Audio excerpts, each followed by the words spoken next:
expertos importantes en México, Eunice Rendón, experta en seguridad, migración y prevención. Muy buenas tardes, Eunice, qué gusto me da saludarte. Todavía estamos a tiempo para al menos decirte feliz año. Muchas gracias, Omar, igualmente. Eunice, pues, ¿qué destacarías? A ver, ¿con qué te quedas de un tema tan complejo que estuvo siempre en todo lo que fue el encuentro trilateral, bilateral también, entre México y Estados Unidos, sobre la migración? ¿Con qué sabor de boca te quedas? ¿Te gustó lo que se acordó? ¿Siguen habiendo ambigüedades? ¿Cuál es tu apreciación, Eunice? Bueno, Omar, primero que nada, creo que fue un tema muy presente en la reunión Sí. trilateral, ya se esperaba, pero bueno, creo que sí tuvo un peso relevante, porque para los tres países para los tres países es un tema importante y en el que participan de una u otra forma, ya sea como receptor o como expulsor o tránsito. Entonces, creo que es un tema que definitivamente se tocó de manera importante, por un lado. Por el otro lado, ¿cuáles son las cosas que destacaría? Es decir, creo que es importante que se habló mucho de la movilidad laboral, incluso se dio el ejemplo que México tiene con Canadá de un programa de movilidad laboral que se llama Jornaleros Agrícolas, que ha sido una práctica buena y que pues desde 1974 a la fecha, año con año, han ido migrantes que trabajan de forma temporal allá y regresan. Este programa en los últimos años ha tenido poco más de 20,000, 25,000 personas cada año. Entonces, bueno, se habló de estas vías legales de la migración. A mí me gusta que México traiga esto siempre a la mesa. El presidente lo llevó también a Estados Unidos en su última visita y otra vez hizo énfasis en esta parte porque a mi gusto esa es la única forma que realmente se puede proteger a las personas, que se puede disminuir el tráfico también de personas y dejar de hacer millonarios a los criminales que trafican con los seres humanos. Entonces, bueno, me parece que México ponga esto sobre la mesa es bien importante y además en los documentos que quedaron como parte de estos acuerdos trilaterales se habla de esa movilidad laboral a la que también se compromete Estados Unidos de ampliar estas vías. Entonces eso es un punto relevante. Sin embargo, esos son los pros, digamos, del tema migratorio en lo que se habló. El presidente también creo que hizo bien en hacer mucho énfasis de los beneficios de la migración, ¿no? Y que tenemos que abrirnos como región y colaborar también con el resto de los países, ir a las causas de la migración, etcétera. Entonces esa parte yo la vi bien del lado mexicano.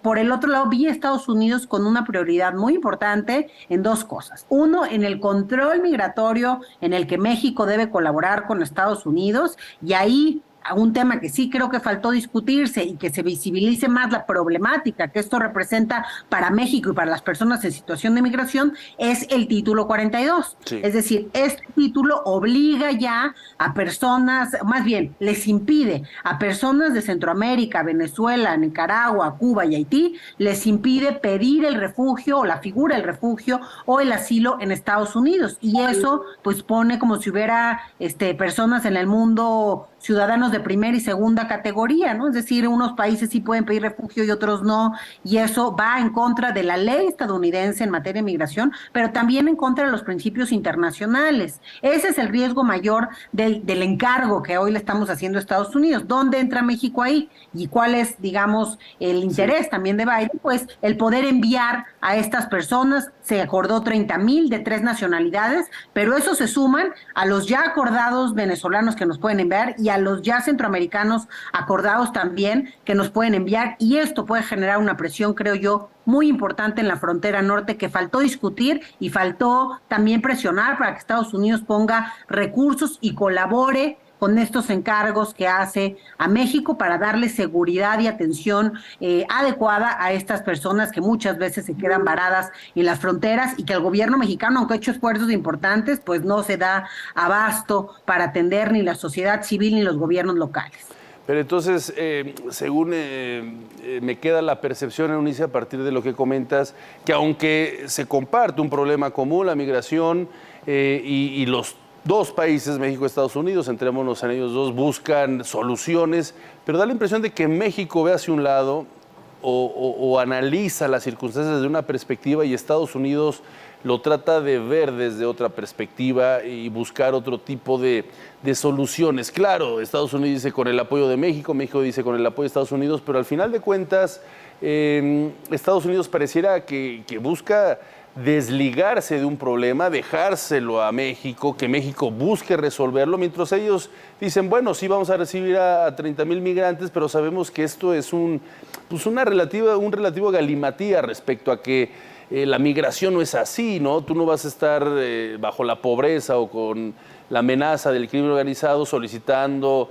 estas visas, ¿no? O estos permisos, cuando es gente pobrísima en circunstancias muy adversas. Mira, y pon tú que sí vas a estar solicitando esos permisos, pero aquí tres cosas, Omar. Una, los requisitos para estas visas humanitarias hay que revisarlos, porque muchas veces no aplican las personas. De hecho, a mí me sorprendió que Estados Unidos decía que el programa de Venezuela, que ofreció 24,000 visas humanitarias a cambio de poder deportar venezolanos a México y de muchas amenazas para aquellos que entraran de forma indocumentada a Estados Unidos, a aquellos venezolanos que trataran de ingresar. Y bueno, ellos dicen que es un programa muy exitoso. Y cuando veo yo cómo miden el éxito ellos lo miden con la cantidad de migrantes que intentaron ingresar de forma indocumentada. Entonces dicen, fue muy exitoso porque menos migrantes indocumentados de Venezuela han intentado ingresar a Estados Unidos, cuando se supone que es un programa de visas humanitarias y lo que deberíamos estar evaluando es cuántas visas humanitarias se dieron y si está funcionando los requisitos que pusiste o no, no si sirve como una amenaza para que no vengan los migrantes. Entonces, ahí se nota claramente, creo yo, el interés de Estados Unidos. Además, las cantidades no son suficientes. Si hacemos la suma de estas tres nacionalidades, tan solo en los últimos 2 meses, 134,000 personas de esas nacionalidades han transitado por territorio mexicano, ¿no? Intentando llegar a Estados Unidos. Entonces, pues 30,000 no son muchas. Y otra situación, hay que recordar que Estados Unidos no tiene, más bien tiene una relación diplomática muy débil con algunos de estos países, háblese de Cuba, Venezuela, Nicaragua, etcétera. Entonces, a Estados Unidos se le facilita depositar a las personas de ese país que quiere regresar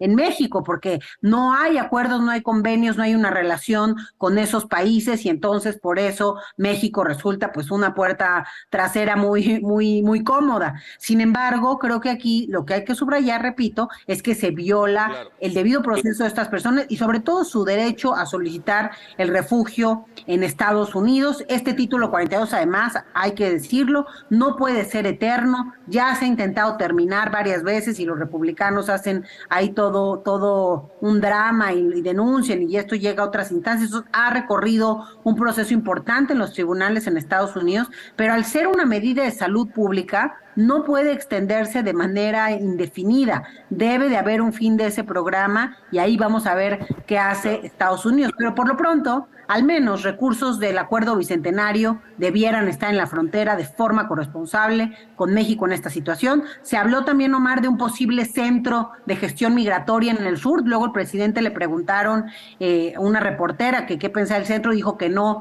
iba a haber ese centro, sí, pero Biden habló de ese centro. Entonces, bueno, no sabemos bien qué va a pasar, si hay o no centro.